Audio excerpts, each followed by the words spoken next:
Everybody wants to know the secret to success. But what is the secret to success? What is the key to a successful homeschool? That's the topic of today's video. And this is a collaboration hosted by Our Blessed Life. So when you're done with my video, be sure to go check it out, her channel out, down in the down bar, and the playlist will also be down there. So go check out what has been the secret for other homeschool moms. Now, maybe thinking, if you've had struggles in your homeschool, people always want to change the curriculum, or maybe the schedule needs to be changed, or the philosophy, all those little things. But you know what's changed our homeschool? Trust. When I decided to trust myself, become confident in myself and in our homeschool, things changed. And really, that's kind of the theme of my channel. Something that I really try to get across is that I want to empower moms to homeschool their way. There are no secret formulas that are going to work for everybody. But the key is to find out what's going to work for you. And once I started trusting myself to do just that, that was when our homeschool life changed. So how do I trust myself? Well, one of the big things is that I trust that mistakes are going to happen. And when I accept that mistakes are going to happen, and I trust that we will learn from them and identify them and overcome them, then mistakes are something that I don't have to fear anymore. I no longer fear messing up or doing something wrong, because mistakes do happen. And once I'm secure in that, well, then they're going to happen. And I can trust that they won't ruin our entire lives. Something else I've learned to trust is that my kids' attitudes don't necessarily have anything to do with me or the curriculum or schedule or anything of that, or maybe all of that. But what it doesn't mean is that they're lazy or they're stubborn or any of those negative traits that we tend to assign to people. Maybe they're just having a bad day. Maybe they didn't sleep well. Maybe they're hungry. Even if they ate 10 minutes ago, a big bowl, you know what? They're kids. They are growing, and maybe that's what's going on. Maybe they need to go outside and run around the block before they're ready to learn at that moment. Even if every other day for the past month that they've not needed it, maybe that's what they need today. Maybe they don't really want to read that day, but maybe they'd love to watch a documentary about whatever the topic is. Maybe writing a nonfiction essay is not what they want to do today because they've got all kinds of creative thoughts going on in their head and they want to get those out. It could be any of those things. And sometimes it's just a bad day. Right? Don't you have bad days? I have bad days where everything seems, on paper, it looks like everything would be perfect. Maybe I shouldn't stand up while I'm filming. But I have those days where it looks like everything should be perfect. And yet, it's a bad day. So when I trusted that my kids' attitudes and their approaches weren't about me or my parenting, and wasn't a reflection on them, and didn't need a negative label assigned to it, then it opened up. And you know what? Sometimes they are just being stubborn. I mean, I am sometimes. And I look at reasons and I go, why was I stubborn? I don't know, but I just was. So maybe that day is a stubborn day, or maybe that subject is a stubborn subject that day.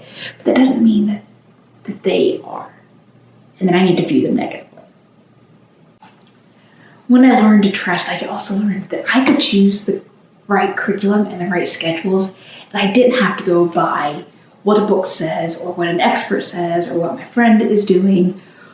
I stopped being tempted by box curriculum because what tempted me about those was just like, it was just done. I didn't have to make the decisions, and I didn't have to worry about whether I was making the right decisions.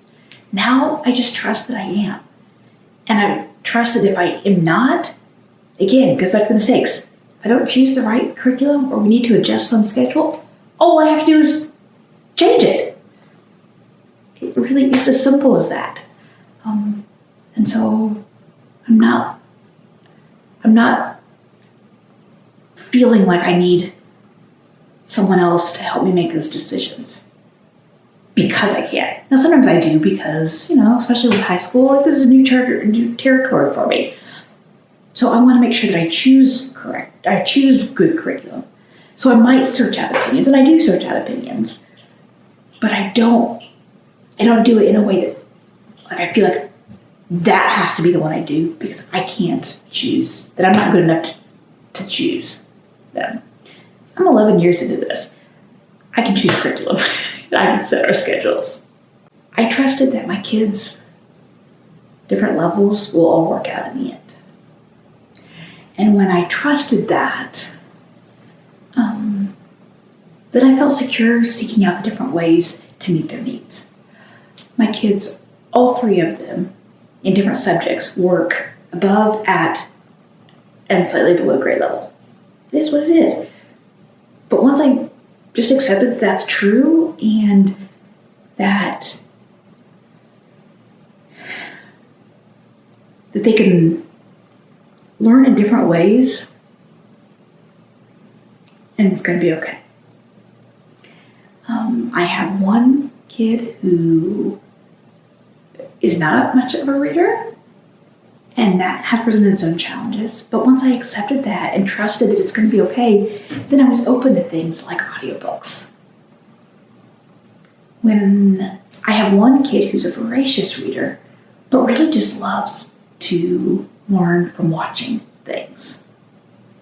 And when I accepted that he's just learning things and he doesn't have to prove it to me by writing out answers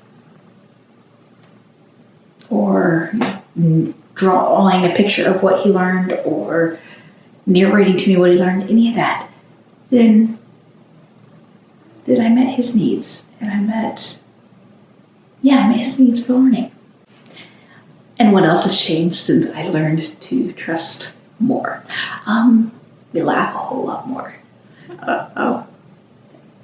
We laugh every day. I make sure that there is laughter in our school day. Usually I don't have to do anything.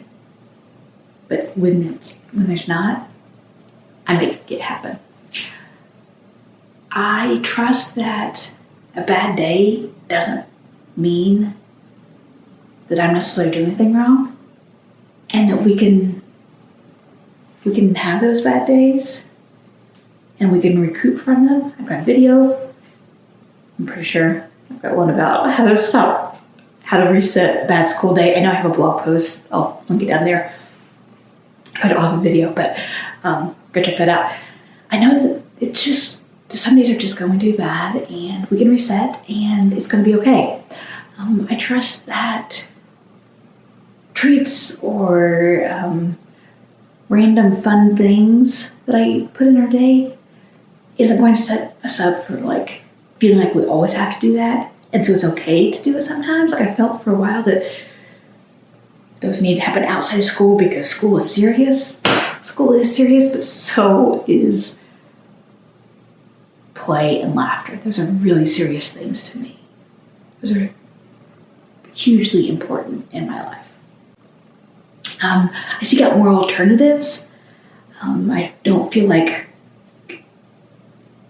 education can only be out of a textbook or out of a print book.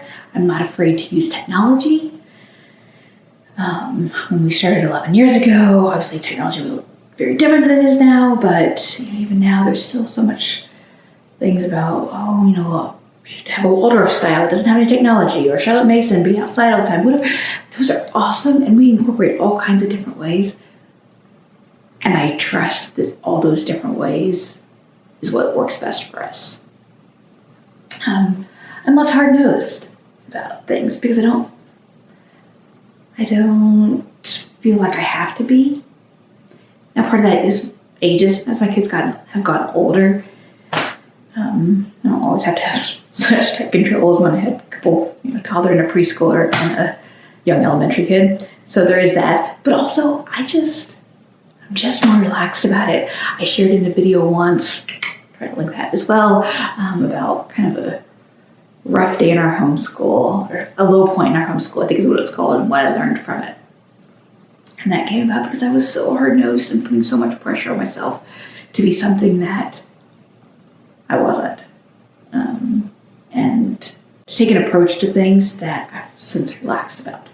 That was one of my favorite videos to tape, so go check it out. And so what has been the biggest change in our homeschool? The thing that has transformed it, and the magic key? Trust.